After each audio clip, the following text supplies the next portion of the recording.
Snow's falling across the peninsula, marking the official start of the winter season. I've got news for you, a virtual trip to London, and a whole lot more. The QiRanger podcast starts now.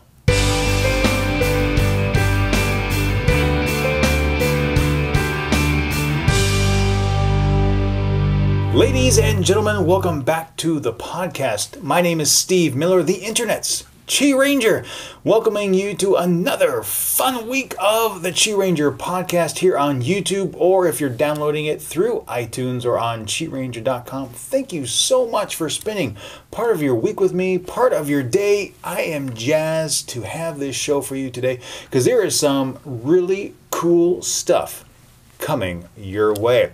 Now, as we do every week, we are going to start off with the news and, of course, right here in South Korea. The first story just came out a few days before I recorded this podcast, and I am excited about it. Now, over this season, I have commented time and time again about the sex laws here in Korea, how there have been a lot of sex crimes in the news, and how I think that the penalties against the perpetrators are just way out of whack. They are too lenient. In fact, one of the commenters on YouTube actually said, "Steve, you're talking too much about sex crimes. I know it's a big issue, but can you talk about something else?" And thankfully, over the last few weeks, it hasn't been in the news, but today it is again, and for a very good reason.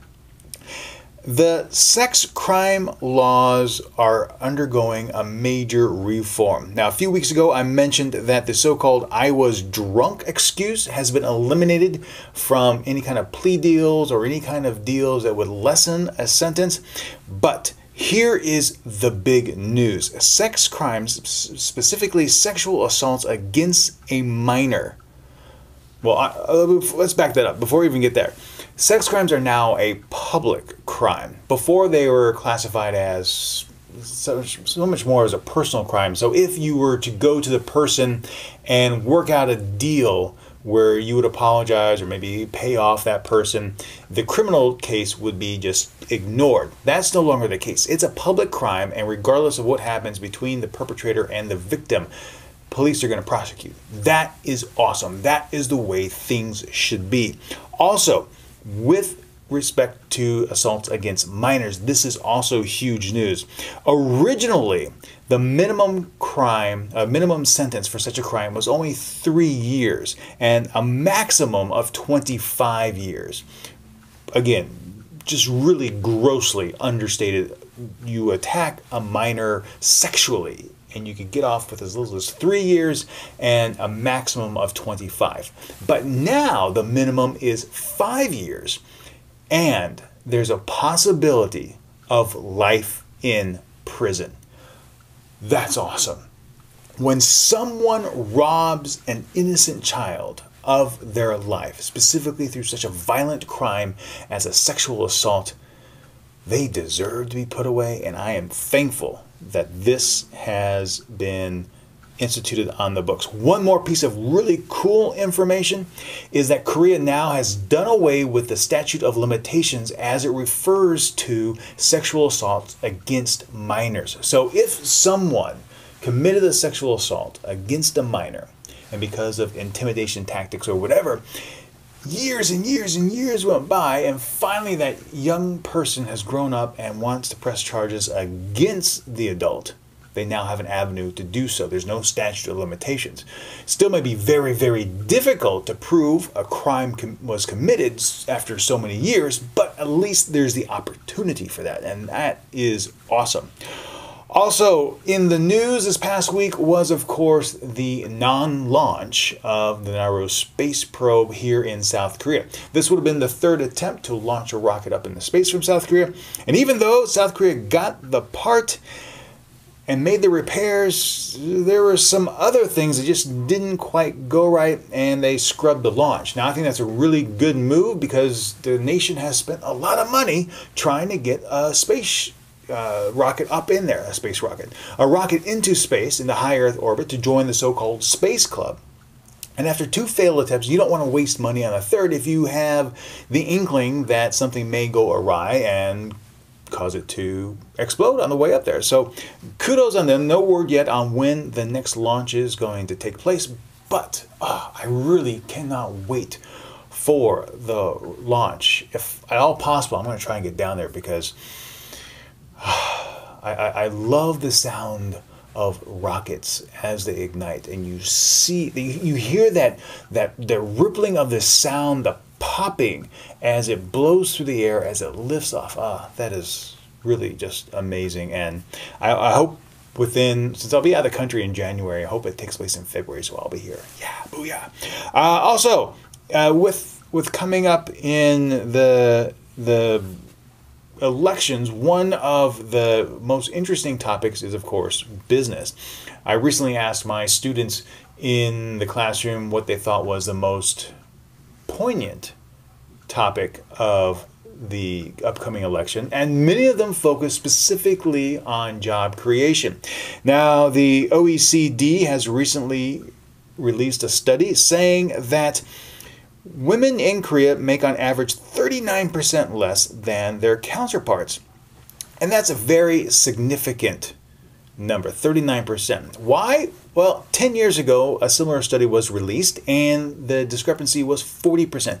So in an entire decade, 10 years, the gap only closed by 1%. And that is truly unfortunate. Women work just as hard as men, and because of some of the sexual harassment that takes place in the workplace, not only here in Korea, but around the world, to see that they get paid significantly less is just wrong. Some other interesting aspects of the study came out that the Korean rate, 39%, was about 2.6 times larger than the next country. And those in the 15% range included a number of different countries, but Hungary, Poland, and Spain were the lowest, with the gap around 6%. And the gender gap in New Zealand, Norway, and Belgium were also in the one-digit figures, about 7, 8, and 9%. Truly, truly amazing. In the past decade, a number of countries dropped by more than 5%, such as Japan and Canada, 4% in the US and Austria, and 3% in Israel, all during that same 10-year period. So again, a lot of other countries are narrowing the pay gap, but Korea just isn't. And I really hope that changes as more and more women are delaying marriage, getting these advanced degrees, and showing that they are every bit as capable as men in the workplace. They need to be paid just as much. In South Korea, the government is starting to put out and provide counseling programs for the psychological treatment of some 2 million adolescents who are addicted to playing online computer games. Now, this is a huge problem because there are so many PC rooms around the country. Earlier, they had the ban where minors couldn't be there after midnight because so many were staying up all night playing the games in these computer rooms with the super internet connections and the high-powered processors that they were basically wasting away their lives. They were just in there all night long, not doing their homework, and then sleeping all day in class just so they could go back to the computer room, PC bang, as we call it here in Korea. There is a case in 2010 where a couple left their baby at home so they could tend to their virtual baby at one of these PC bangs, and of course that child wound up dying. So it is a huge problem here. The National Information Society Agency estimates that 160,000 Korean children between 5 and 9 are also addicted to internet, either through their smartphones or tablets or other PCs here in the South Korea area, and a total of 2.55 million people are addicted. And I see that a lot in my classroom because I have a rule: your phones are off. or if they're not off, they're tucked away so you don't use them in class. And many of my students, the first week or two, have a very difficult problem trying to put down the phone because they're so used to playing it. You go on a bus, you go on a subway, and everyone's playing Anipong here. If you don't know what Anipong is, Google it, because for a while it was the #1 game in South Korea. I suck at it, but it was the #1 game. I don't understand how people can get such high scores. I can barely get 50,000.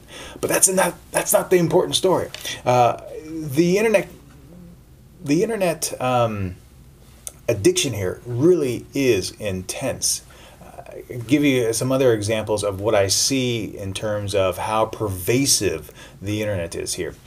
Outside my elevator to the apartment building, there is a new display sponsored by LG that has coupons, and you can download different coupons for different businesses in the area.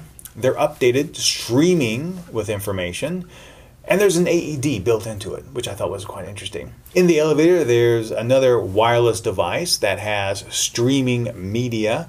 On the buses, we have streaming media as well, and they pull a lot of information from YouTube. Everyone on their phones is on their phones, riding the bus, riding the subways, always. And you really can't go anywhere without someone looking at their phone. It's just amazing. So a huge problem here. In another story, it's kind of related to it. A 27-year-old office worker named Kim downloaded an application on his smartphone where he could chat with people without having to know their identities. And he kind of liked that. He thought it was, well, maybe it would be a way to meet new people. Well, that's what he said. Through the app, he was connected with a 14-year-old girl and discovered that she had run away from home and had no place to stay. So he said, hey, come on over to my place. And that's when, of course, the problem started. Says that he allegedly sexually assaulted the girl in his apartment in Songpa in the southern area. And again, I'm glad that the sexual assault laws are changing. This is a minor. He's going away for, if it's true, he's going away for at least 5 years, if not more. I mean, this is a 14-year-old girl who ran away from home, incredibly vulnerable. And if it's shown to be true, put him away for life. Put him away. Don't let him come out. In some other area news, 2 Chinese fishing boats were seized near the southern island of Jeju on previous week's Thursday under suspicion of poaching in the South Korean waters. The maritime police was able to confiscate the boat and then stop the activities. The sailors were also suspected of falsifying their daily logs. And this was, I thought, was interesting. In one log, a crewman said that they took aboard 570 kilograms for the day.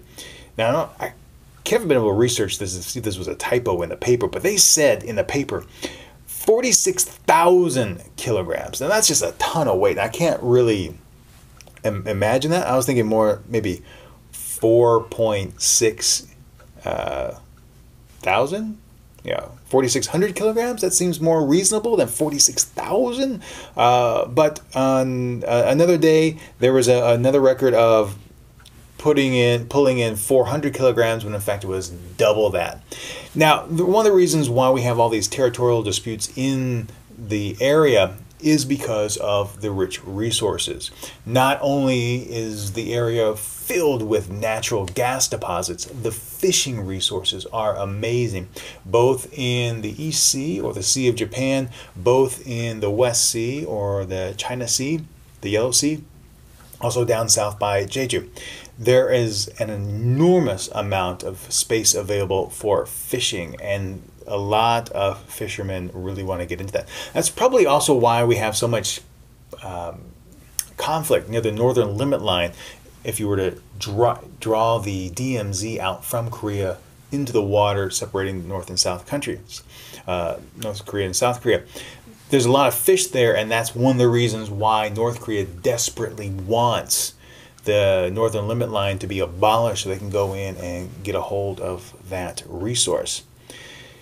In some disturbing news, at least I find it little bit disturbing.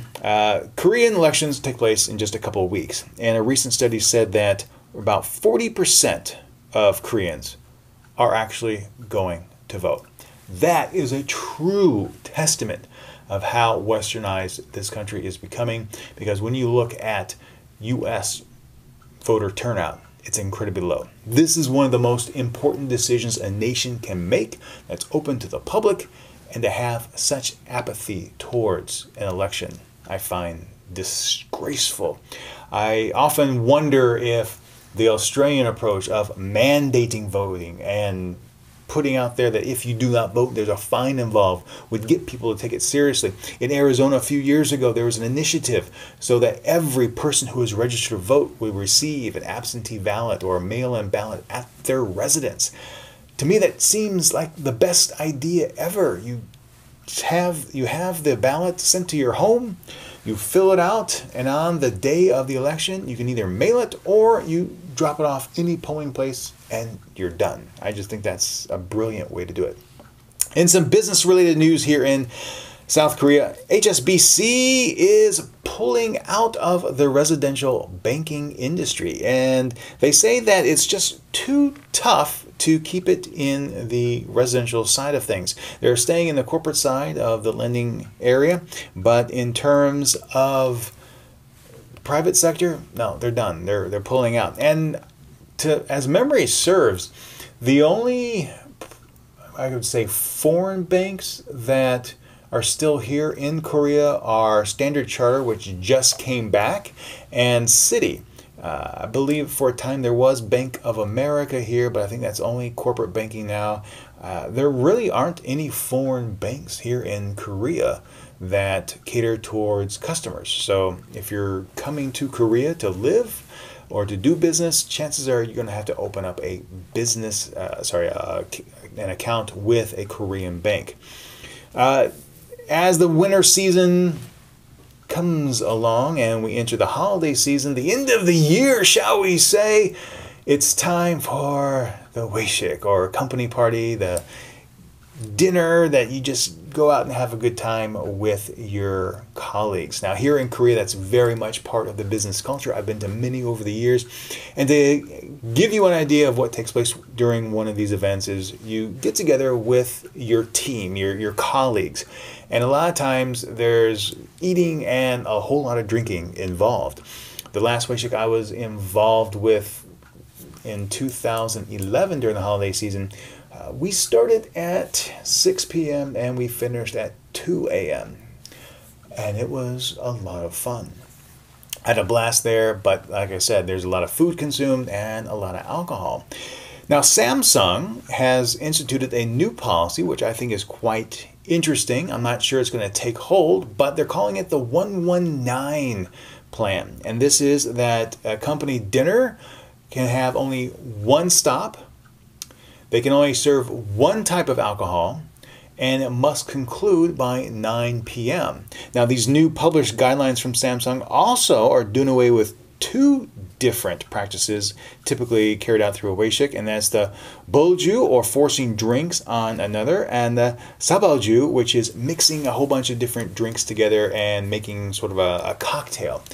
These are two things that typically happen on a company dinner, and they're really trying to have the fun but also do it in a responsible manner. And I really think that is the case, because there has been a lot of news about the alcohol consumption in Korea and how it can really get out of hand. So kudos to Samsung for taking that on the initiative there. And one of the last stories from South Korea, and good news all around, so let's end on that happy note, is that the 4 Korean sailors that have been held captive by the Somali pirates for the last 19 months have finally been released. It was made through an arrangement with the Singapore company, the Glory Ship Management, who owned the MT Gemini that the sailors were on when they were captured by the pirates. They cut some deal, and finally the sailors can go home to their families. Now, unfortunately, again, 19 months is way too long. And the Somali pirates, and it's not just one group, it's a whole collective group of individuals working as pirates to essentially pilfer these ships and take hostages. The world knows that this is a problem. Why? If the world is so hell-bent on issuing sanctions against North Korea and Syria and Egypt and all these other places, why can't they do something as effective to the Somali coast, and take care of these pirates once and for all? There's no need for this activity to go on. So let's move on to North Korean news, shall we? And I think probably one of the best stories that came out over the past week was Kim Jong-un is the sexiest man alive. Oh yeah, he is all kinds of sexy. Now that, of course, was a parody, a satiristic article out of The Onion, but apparently the Chinese news agency really didn't catch that and ran it as a factual story. They tweaked it a little bit and made some commentary on it, but the fact that it was actually picked up and ran was hilarious. But there's more. Recently, and you can't make this stuff up, recently North Korean archaeologists have said that they have found a unicorn den. That's right. Unicorns lived in North Korea. Now, this is going back to the Tongmyong area from King Tongmyong of the Goguryeo Kingdom, which was 277 BCE to 668 ACE, and it's located some 200 meters from the Yeongmyeong Temple in Morin Hill in Pyongyang City. A rectangular rock is carved with the words "Unicorn Lair" in Korean. Right. Don't think so. But a hilarious story nonetheless. That kept me laughing for quite a bit time. In more serious news, illegal shipments of missile technologies and weapons from North Korea have flowed unabated under the leadership of Kim Jong-un. Again, the sanctions that the UN are putting on North Korea are not working. Your current way of dealing with North Korea is not working. If you're going to have sanctions, if you're going to have embargoes, if you're going to have ways or implement ways that are meant to curb this kind of activity, you have to make sure it actually works. What the UN is doing is not effective. And of course, if anything is effective or marginally effective against North Korea, all North Korea does is say, hey, we're going to launch a missile. Hey, we're going to build a new reactor. And then that gets the international community up in arms and, again, gives North Korea exactly what they want: more money, more food, more resources, in an attempt to stop doing those activities. And that's exactly what happened. In April, North Korea had a failed launch attempt of a long-range missile, but right now they're putting together a new missile to launch probably later half of this month. They've announced the date between, I think, the 10th and the 22nd of December. And again, it's kind of a cat and mouse game with the West. Earlier this year, in August, it was revealed that the United States sent an envoy over there to talk with North Korea. The exact subject matter isn't known, but it's widely suspected that the Barack Obama administration said, don't do anything during the elections. Wait till after the elections to go crazy. And apparently that's what North Korea did. There was some kind of deal struck. I'm not saying what it was. I don't know what it was, but the timing is very suspicious. You have an envoy go over there. North Korea is quiet. And then as soon as the elections are over, oh, we're going to build a new reactor. Yes, they're doing that too. They're building a new reactor and they're launching a long-range missile. Seems quite suspicious to me, but we'll see how this all plays out. This would be the third attempt at launching a long-range missile. The two previous attempts have failed miserably, and I'm not really sure that the third attempt is going to be any better. Only time will tell with that one. Now, speaking of the rocket launch, China has sent an envoy to North Korea to try and dissuade them from performing this launch. It's not effective, but at least China is trying to do something, because they understand that if this rocket launch were to continue and if it is successful, it's going to cause a whole boatload of trouble on the peninsula with Japan, with China, with Russia, and for what?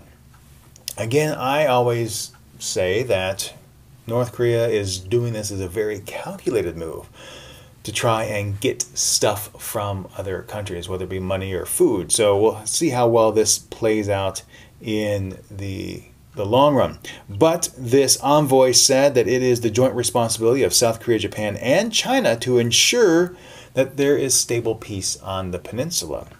And sadly, 5 dead bodies were washed ashore in what was likely a North Korean boat off of Sado Island in Japan. Now this was amazing.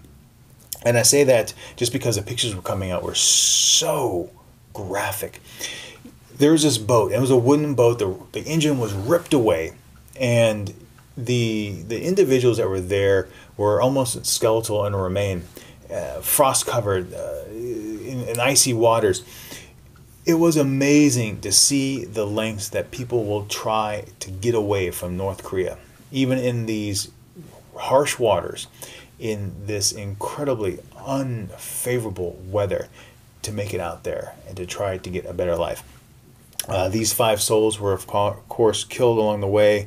It's not known when, but because of Hangul on the boat itself, and the fact that they were not registered from being from South Korea, that's why it's being suspect that they are North Korean refugees. So horrible, horrible images, but really interesting to see that study of people and how people really want to get away from North Korea, and no matter what time of year, they're willing to take whatever chance is necessary. Well, ladies and gentlemen, on that note, that is the news this week. We'll be back in just a second. It is time for the content rewind, and well, we have a lot of fun stuff to talk about this week. The Tuesday video, of course, was making gourmet ramen, and a lot of people were asking me, do you have ramen every single day? And not quite every day, but I do eat it quite a lot. And ever since I started making it with cheese, with eggs, with carrots, green onions, it just tastes better and better. And here in Korea, the average ramen size is about 120 grams. So if you're in the United States and you have the top ramen packets, it's about 2 of those. So a normal ramen package is about 450, 500 calories. So it's a hearty snack in and of itself. But then when you start adding the egg and the cheese and the other ingredients, it becomes a good meal, a hearty meal.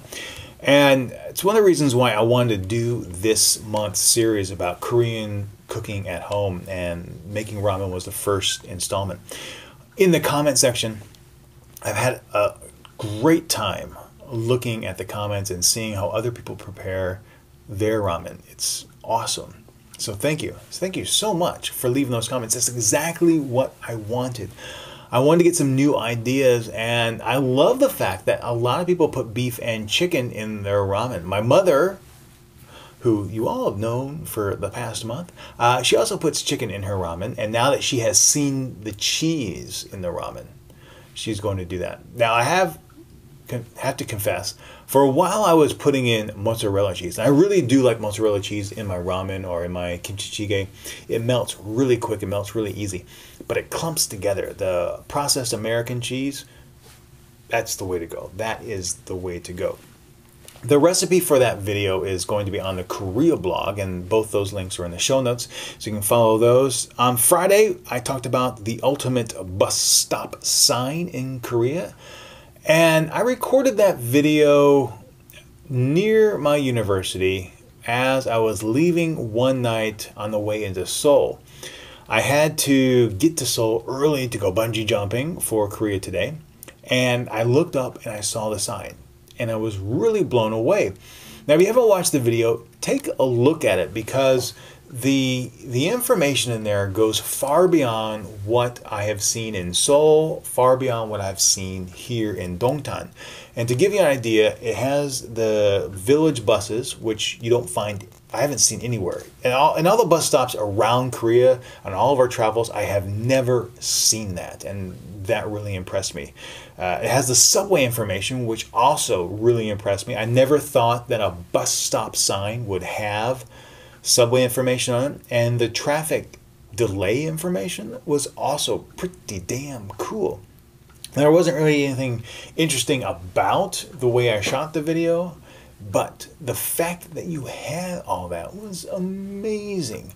And I really wonder what Korea is going to do in terms of updating travel signs and these bus stop signs in the future, because about every year or so, at least here in Dongtan, there's been an upgrade to the signs.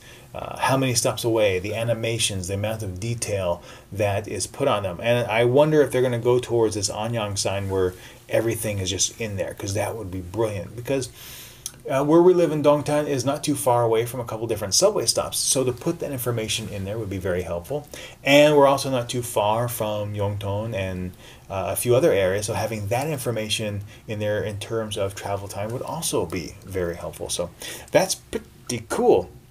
I also have included in the show notes the Mom Does Korea playlist. And the other video from the week was the Costco haul. That was a lot of fun. I was just tickled pink. If you don't know what I'm talking about, Wednesday, I went to Costco. I finished a meeting up in Seoul, went to Costco, and I just say, hey, I'm at Costco. What do you think I'm going to buy? And I got a ton of replies on Twitter, on Facebook. It was just a lot of fun. So I had to come back and show everyone what I got. To my enjoyment, I was able to get out for less than $100. 80,000 won. Had some great chips. Got my coffee. It was good. It was just a good time. So those are the big videos this week. Having a blast shooting them. And this upcoming week for the food video, I mentioned that in the Tuesday video, I'm going to try making some street food at home. So be sure to tune in on Tuesday for that. And on Friday, I have a video featuring John Pham, the Pham Pants, on our day out exploring Korea. So come back for then. But ladies and gentlemen, that is it for the Content Rewind. It is time for the Quintessential Quartet, and with the snow falling outside my window, I thought what better time than this to address one of the most important issues you will ever face in Korea: how to survive the Korean winter. That's right, this week, 4 things, the Quintessential Quartet on how to survive a Korean winter. Now, number 1 should come as no surprise, and I'm talking about the ondo, or the in-floor heating system that I have mentioned time and time again since I've been here in Korea. It is an amazing invention, dates back hundreds of years, dating back before the Chosun Dynasty, the 1300s, way back before then. Traditionally, it's a brilliant ductwork system underneath clay floors. They would cook outside. The heat for that, heat from those fires would then travel underneath the house, go out through a chimney in the back. In the process of not only heating the food, but the warm air would heat the floors. Nowadays we have either electric ondos or we have hot water boilers that send tubing, hot water through tubing underneath the floors. But that radiant heat does a great job of warming an apartment. But the thing I want to recommend, and not a lot of people do it, I think more expats do this than Koreans, but if you are chilled easily, tip number 1 for surviving a Korean winter: have your ondol on and take your clothes and put it on the floor. It makes it toasty warm. It is fantastic. If you grew up in the United States or another place where you have the big dryers, you know the feeling of taking that towel out from the dryer and wrapping your body in it and having that instantaneous warmth. So if you have your ondol on and you're keeping it on overnight, put your house clothes or put your morning clothes on the floor, and it'll warm it up for when you get out of bed. It's fantastic. Highly, highly recommended. It's awesome.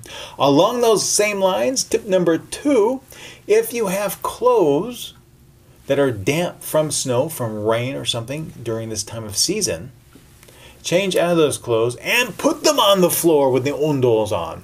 The extra heat will help dry them out extra fast. So 2 great uses from the ondol in and above just the normal heating of the rooms. They're fantastic. Number 3, stockings. That's right. Not just long underwear, but stockings here in Korea are awesome. Believe it or not, many times you can go to the dollar store, Daiso, or even along the street and pick up some very cheap stockings. And we're talking, I want to say $1 or $2. And they work incredibly well.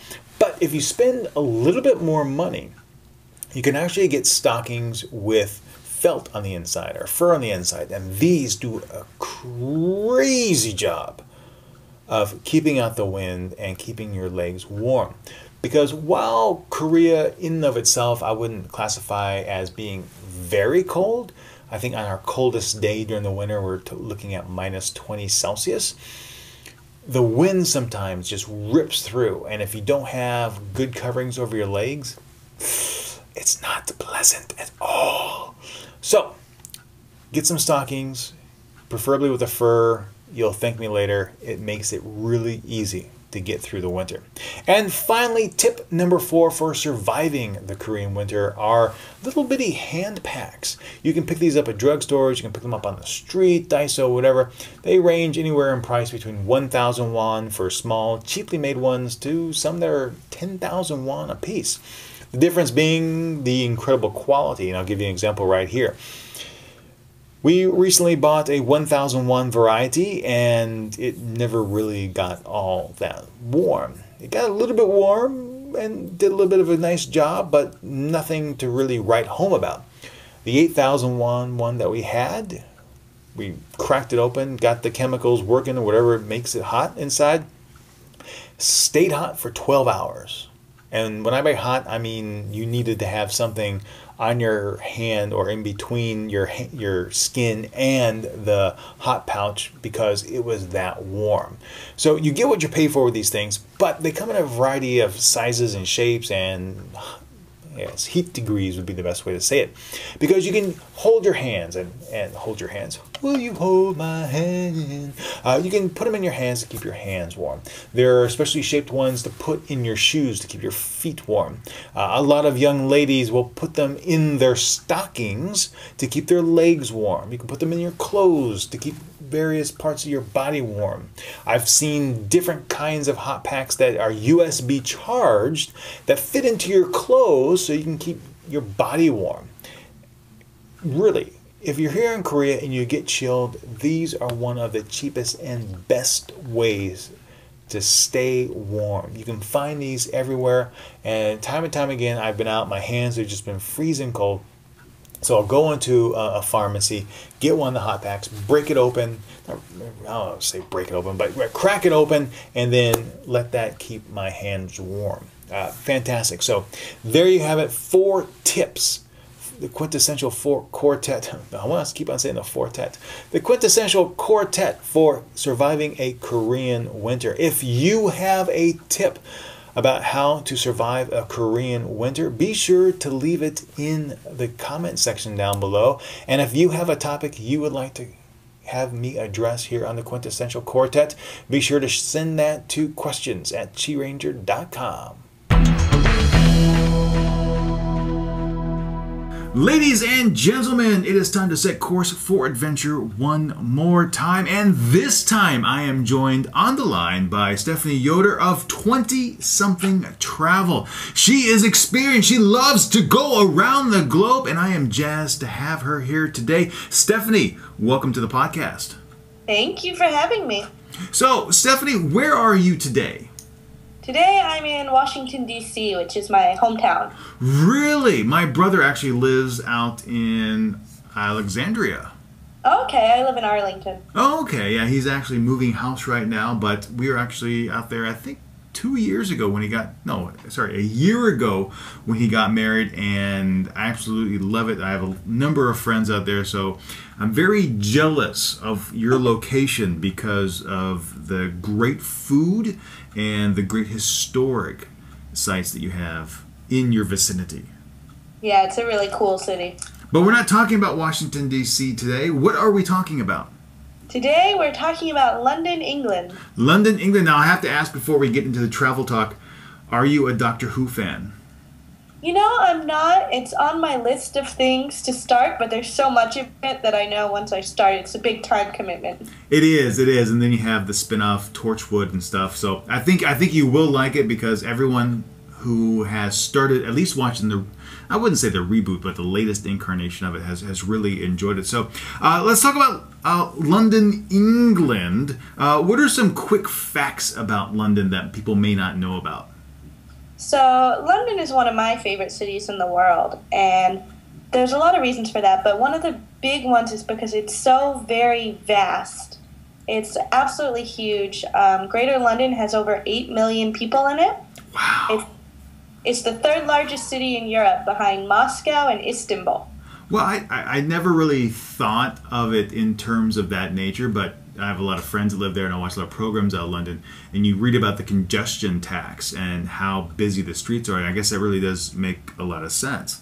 As far as getting around that area, is it you know, it's so old, but how do people actually get in that area? I mean, how do they cope with that many people? It's actually very well organized. They have one of the best public transportation systems that I've ever seen anywhere in the world. Okay. You have the London Underground, the Tube, and it goes to pretty much everywhere that most tourists would want to visit.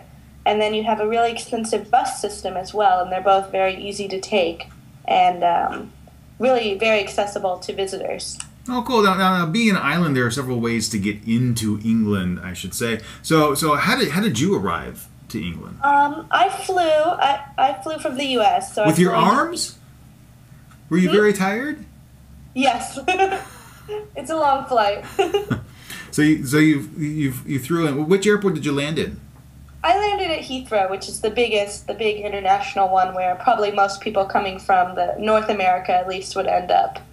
And the nice thing about Heathrow is you don't have to pay for an expensive train or a taxi to get into the city. You can actually take the tube downtown, and it only costs about £4. Oh, that's nice. Takes an hour and a half, but it's very cheap. Oh, that is nice. Can people also, say if they're on the European continent, can they just take the ferry, or can they drive into England and make their way as well, or do they have to go through a special customs port? I believe you can drive through the Channel. Technically, you'd probably still have to go through customs to get into the UK. They run things a little bit differently than the most of the EU, so they have their own customs and their own money and all of that. So you can drive through the Channel, you can take the train. The UK has fantastic rail system, which makes it very easy. And then Megabus actually originated in the UK as well, so you can take buses pretty much everywhere around the country. Oh, that is fantastic. Now, you mentioned the tube before, and landing in Heathrow, you can take the tube right in the city proper. Do they only take cash, or can you get like a train card where it's unlimited for a day, or how does the transportation cost work? I always recommend that people invest in an Oyster card, which is like a small plastic credit card shaped thing, which you put money on it, and your fare is much cheaper with an Oyster card, and you can just touch in and touch out, and you don't have to worry about finding the exact change or buying a ticket each time. It makes it far, far easier, and it costs, I think, last time I checked, it cost about £5, which was refundable when you leave if you turn it back in. So that's, I think, probably the best for pretty much anyone who's going to be using the transportation system. Oh, that's amazing. Now, is that only available on the tube, or can you use it for buses as well? It works on the tube, it works on the buses, it works on the Dockland Light Rail, and I think a couple of the national rail trains as well. Oh, that's amazing. That is a smoking deal. Now, as far as taxis, now I have these images of these old cars with the checkers on the side. Are taxis prevalent in the city, and do you recommend taking those, or should you just stay away from those and just only take the public transportation? You will see the taxis going around town, and they are pretty iconic looking, and they make for good pictures, but I would recommend just not bother taking them because they are very expensive, and it's particularly compared to taking public transport, which will easily take you wherever you want to go. It's not really worth the money to get a cab because the traffic in London is pretty bad anyway, so you probably get there faster on the subway. Good to know. So once you're in London, about finding a place to stay, what would you recommend? Well, I'm a budget traveler, so I tend to go for hostels. London has a lot of hostels, and they can vary pretty dramatically in quality. So I would recommend that people do some research first on Hostel World or one of those websites. I've heard really good things about the YHA hostels in London, and there are about a half a dozen of them spread around different parts of the city, depending on what area you're interested in staying. Now, on your last trip to London, did you stay at a hostel, or did you stay at a different type of accommodation? Last time I went to London, I actually did couch surfing, which is also very, very popular in London. They have a very big, active community. So there are many people there who are willing to let you sleep on their couch for free. Oh, very cool. Now, have you ever gone there as part of a couple's trip? No, I haven't actually. Every time I've been to London, I've been solo. Oh, no. I have to talk to your man about that one. I gotta take Mike. He's never been. That makes two of us. I have never been to actually Europe in general before. It's always on the list, but something always crops up and sidetracks me. So so couch surfing, hostels. With regards to hostels, are the hostels mainly geared towards backpackers, so you're sleeping in dormitories, or are there plenty of, say, private rooms, so if you are traveling as a couple, you'd have ample opportunity to find those? Oh, they do. Definitely most of the hostels there have private rooms, which are usually a little bit nicer and do offer that extra modesty as opposed to sleeping in, a 6-bed dormitory. And I think hostels are a really great deal for couples because you can get the private room experience, but you still pay much less than you would at a hotel. Yeah, I always recommend, when possible, to try and stay at a hostel because you can save so much money. Now that you're there, of course, you have a place to stay. So what are some things that you've done in London and would recommend to the folks listening in? So the really cool thing about London is, like I said, it's an absolutely enormous city. It's 2,000 years old, and it just has an incredibly large amount of things to do. And some of them cost a lot of money and aren't really worth your time. Things like, going to the Madame Tussauds, things like that. But there are a few things that are worth spending the money to go see. Things like the Tower of London, which is very, very famous, 900-year-old prison where they did all the executions back in the day, and now it's where they keep the crown jewels. And Westminster Abbey, which is just an absolutely beautiful Gothic church, which also serves as a cemetery for pretty much every important political figure in English history. People like Queen Elizabeth are buried there. It's very cool to see. Now, I was going to say, now, are there admission fees related to these as well? Yeah, those two both cost around £15 to £20 to do, so they're not cheap. But the taking in, the soaking in of the history would probably be well worth it. I think so. And then there are so many other free things to do in London, so it kind of makes up for spending money on a few things. So what are some of the free things that you enjoyed? One of my favorite things is the British Museum, which is this amazing, huge museum full of antiquities that basically Britain stole from the rest of the world. So you can see everything from mummies, they have the Elgin marbles from Greece there, they have the Rosetta Stone, and it's all totally free, and it's a really cool place to just wander around. Oh, there are a lot of other cool free museums like the Tate Modern, the National Gallery, the British Library. There's a lot of beautiful parks in London, which are all free and great on a rare, nice London day. Oh, I bet. Now, did you get a chance to travel into the old city? Yes, the old city is really cool, and it's very easy to find. And that part of the city, that's the part that the Romans actually created when they first set up London thousands of years ago. Now it's mostly office buildings, but there's some really cool old buildings there too, like St. Paul's Cathedral, the old Cheshire Cheese, which is a pub that Dickens used to write about. Okay. And lots of other cool little treasures in there to be found. Now, if you had to pick something that was your absolutely favorite thing to do in London, what would it be? My favorite thing to do in London is really just to wander around, to pick one of the neighborhoods, like the City or the South Bank or Westminster, and to just wander around and discover cool historical things, pretty buildings, little shops. There's so much in London, and I like to just kind of discover things at my own pace. Oh, cool. That's a great way to see the city as well. As far as food, you can't walk around or explore on an empty stomach. So in terms of good eats, what are some things that really tickled your palate? Well, I think British food gets kind of a bad rap, but there are actually some I don't know. really... Fish and chips is one of my favorite meals. Yeah, you Fish and chips with a Guinness. You're golden. So they have a pub basically on every corner or so that you can pop into and eat traditional British food at reasonable prices. But there's a lot of other cool things to try out. The markets in London are really great for trying new foods, particularly Borough Market, which is along the river, and it's full of gourmet foods to try and fresh local things. Ooh, so what kind of foods did you enjoy at the market?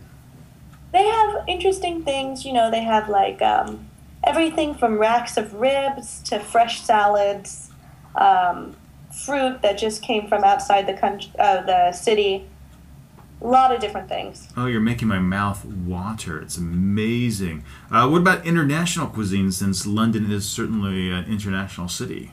Yeah, London's very, very multicultural, and one of the best types of food to try there is Indian food. Brick Lane is really good for Indian or Bangladeshi food. And you can kind of just walk along and they'll come out and try to pull you into their restaurants. And you pick the one with the best deal, and you can bring your own wine in and have a really good Indian meal. Okay. Now, you mentioned that you're a budget traveler. Are there any budget food options that you would recommend? So one of my favorite places to eat in London is actually a pizza place. I think it might be the best deal in town. I found it when I was studying abroad in London. It's a place called ICCO. Okay. And it's on Tottenham Court Road, and you can get a full-size pepperoni pizza for £5. And okay, so what is a full-size pizza? How many inches or centimeters are we talking? I'm thinking here, maybe like a 14-inch. That's a large pizza. That's huge. Yeah, so it's a really good deal. For £5, you can eat that for the entire day. When I was a starving student, I depended on it. Oh, I bet. As a starving adult, you could... Oh, that's amazing. I want to go there right now and have some pizza. Oh, my gosh. What about in the afternoon? Anything that you like to do in the afternoon? Well, one thing that I think is worth splurging on food-wise is to try a traditional afternoon tea. I mean, you are in the UK after all. So what is afternoon tea? Well, they'll give you a pot of tea, and then they'll usually give you a scone, which is way different than the scones you'll get at Starbucks. It's much more delicious, less dry. And usually some jam and clotted cream. Ooh. Sometimes they'll give you little sandwiches, cookies. It's very sugary. Very sugary. And as far as tea goes, is that just plain tea, or do they add like milk and other sweeteners to it? Well, you can usually order any kind of tea you like. They'll bring you the pot and milk and sugar. But I was always told when I lived in London that real Londoners have their tea black with milk, no sugar. Ooh, okay, that's good to know. So if you're ever in London, black, no sugar. Yeah. Okay. In terms of any helpful hints to folks traveling there, what would you recommend as a way to get a leg up on your experience? Well, one thing I would say is, London and the UK get this reputation for being very, very pricey. and they definitely can be if you're not careful. But there are a lot of workarounds to sort of save your pennies, and I've mentioned quite a few of them. So as long as you're aware, it really doesn't have to be a very expensive destination. Okay. Also, I would say, if you have time in between seeing the sights of the city, it's great to get out of town for a day. And there are a lot of good day trips you can take around the area. Greenwich is really nice. Hampton Court, which has the Palace of King Henry VIII. Mm-hmm. And Oxford University is also a really nice place to visit. Cool. Now, would you say that London is safe, or do people really need to be concerned about theft there? I think London is pretty safe, especially compared to the U.S. You do want to be careful, especially if you're out late at night. You might get mugged. And then when you're in very popular tourist areas, there's always the risk of pickpockets, just like most of the world. Okay. Well, Stephanie, thank you very much for joining us this week on the podcast. Thank you for having me. It's been awesome. Ladies and gentlemen, you can keep up with all of Stephanie's adventures by surfing over to 20somethingtravel.com or following her on 20s Travel. All of her links will be listed in the show notes, so be sure to surf over to QiRanger.com and grab them. Stephanie, thank you once more. It has been a pleasure. Thank you.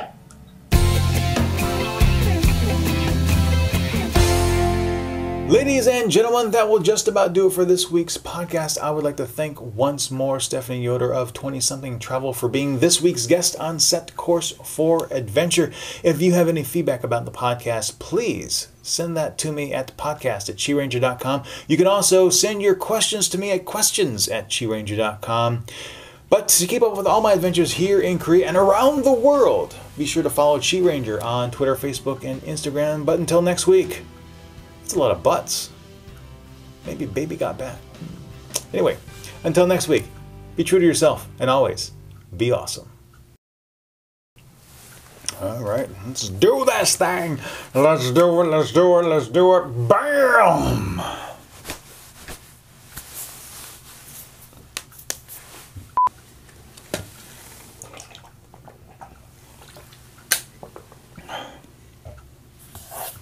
Shabba dabba doo, shabba shabba shabba. Oh! Okay.